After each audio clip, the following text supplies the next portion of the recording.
My name is Layla, and I am a mother. I've worn many roles in my life: daughter, wife, friend. But the one that defined me most deeply was becoming Sarah's mother. She is 27 now. Beautiful, intelligent, hardworking. She just finished university not long ago and now holds a steady, respectable job. My husband Cameron and I often sit together in the evening talking about her. There's pride in our voices, joy in our hearts. She is, in every way, the dream we once dared to dream. We didn't have much when Cameron and I first got married. Life was a steady stream of small sacrifices, giving up something here so we could afford something for Sarah there. I still remember staying up late to sew clothes for her while Cameron picked up weekend shifts. Every ounce of our love poured into building a future for her. And she never disappointed us. She was a brilliant student, often up studying while the world slept. I remember peeking into her room late at night, her desk lamp glowing, her eyes focused. When she finally walked across that graduation stage, I thought my heart would burst. We had a small celebration that evening, just close friends and family. Cameron made a short speech. He raised his glass and said, "Today, we are not just parents. We are the proudest parents in the world. Our daughter is our greatest joy." I cried that night, but they were happy tears, the kind that come from dreams fulfilled. When Sarah got her first job, we helped her buy a small apartment. She moved in with excitement in her voice and stars in her eyes. She was full of plans, places to travel, books to read, goals to chase. And like all mothers, I dreamed of the next chapter for her: finding a kind partner, starting a family, having children of her own. The thought of holding my grandchild one day brought such warmth to my heart. But life, as I have learned over and over, rarely follows the script we write in our hearts.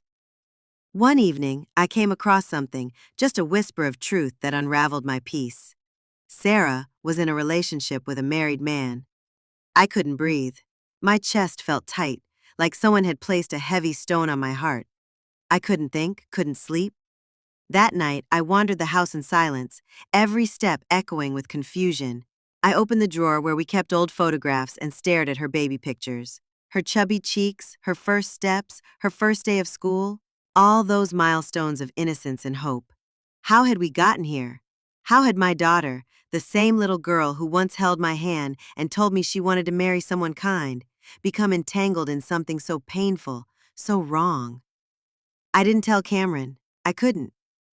He adored Sarah in a way that made this truth unbearable. He often said she was the best part of his life. I couldn't bring myself to break that light in his eyes. So, I carried the weight of the truth alone. Days passed. Every time I looked at her, why someone who already has a wife? She deserved more. So much more. I waited for the right moment. I knew this was not a conversation I could rush.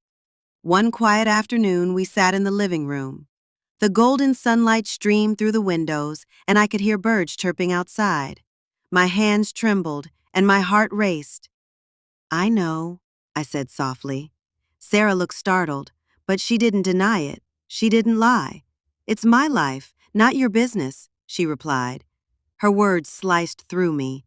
I had no desire to fight. I only wanted to protect her, from pain, from disappointment, from a future built on lies.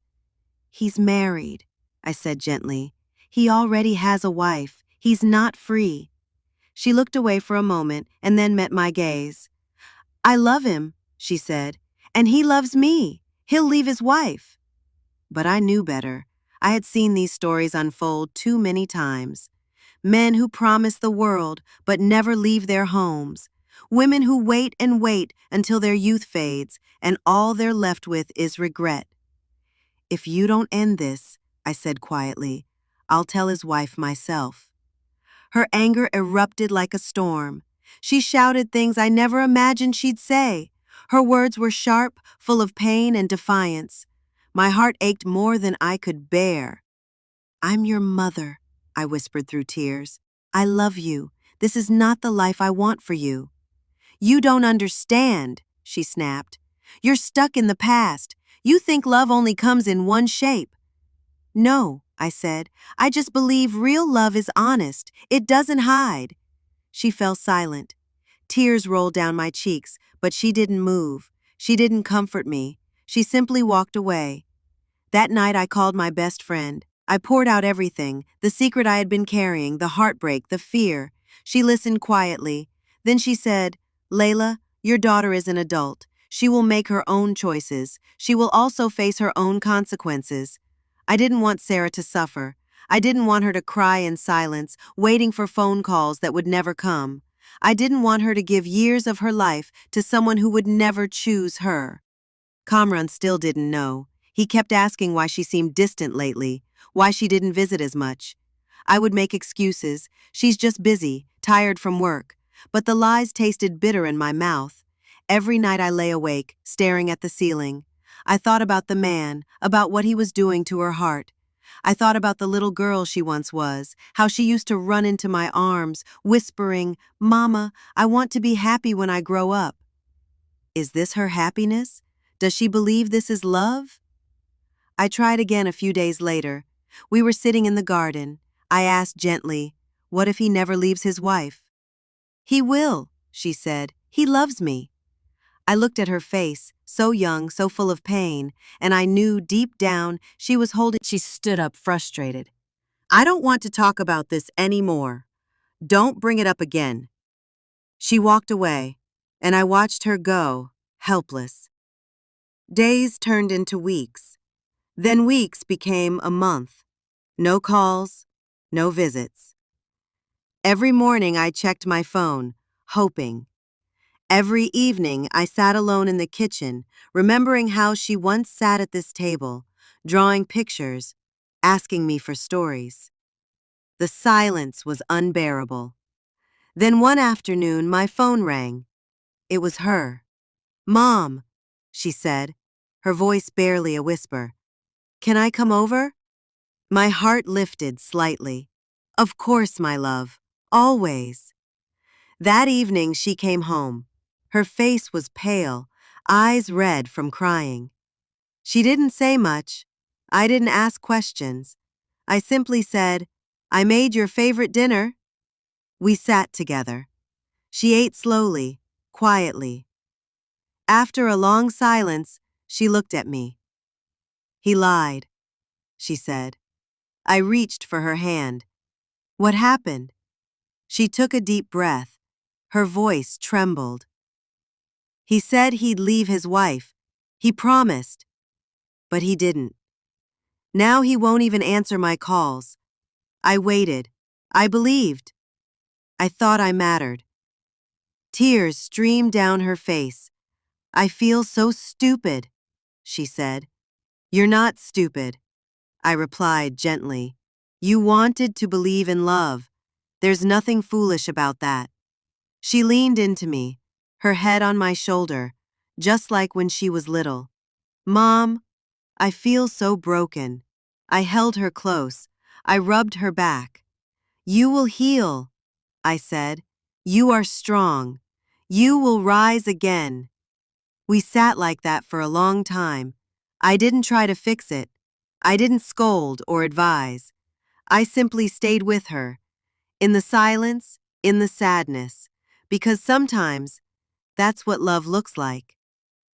Later that night, I helped her wash her face. I gave her clean pajamas. She lay down on her childhood bed. Before I left the room, I kissed her forehead. "I love you," I said. "Always."